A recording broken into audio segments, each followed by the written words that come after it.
જય માતાજી મિત્રો, આજે આપણે ઘરે છીએ તો આજે આપણે બનાવવાના છે લસણની કરીની સબ્જી, એટલે કે લસણની કરીનું શાક બનાવવાના છે. તો મિત્રો વિડીયોમાં બનાવી રહો. ફાઇનલી દોસ્તો આપણે લસણ ફોલી નાખ્યું છે, તમે જોઈ શકો છો. ટામેટાની પણ પેસ્ટ બનાવી દીધી છે અને આ છે લીલા મરચાં અને લસણનું પણ આપણે પેસ્ટ બનાવી દીધી છે. મિત્રો આપણે લસણ ગરમ કરીને લીલા મરચાં અને લસણનું મિક્સ કરી દીધું છે. આપણે એને ગરમ કરવાનું છે. હવે આપણે નાખીશું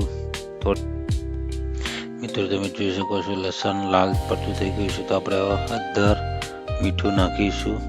મીઠું તમારા જેટલું જોઈએ એટલું પ્રમાણે નાખીશું. આપણે બીજું નાખીશું ધાણા પાવડર, તમે જોઈ શકો છો. ને આપણે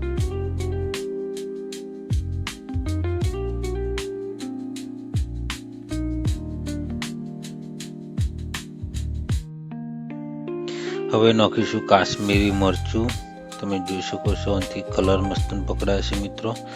હવે આપણે મિક્સ કરી દઈશું. મિક્સ કર્યા પછી એને ગરમ કરવાનું છે.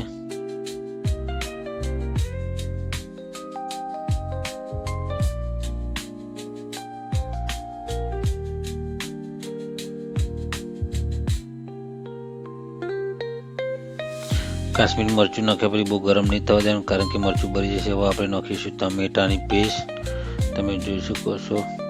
અને હવે આપણે મિક્સ કરી દેવાનું છે ટામેટાની પેસ્ટને કરી.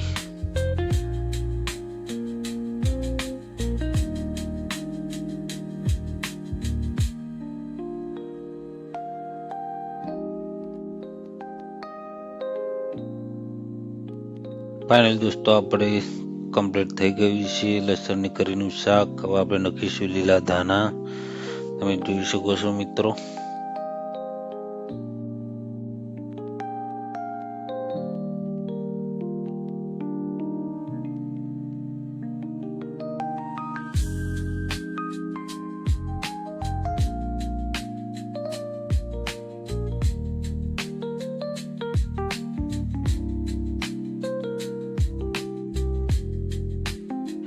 ફાઇનલી દોસ્તો આપણે બની ગયું છે લસણની કરીનું શાક, તમે જોઈ શકો છો મિત્રો.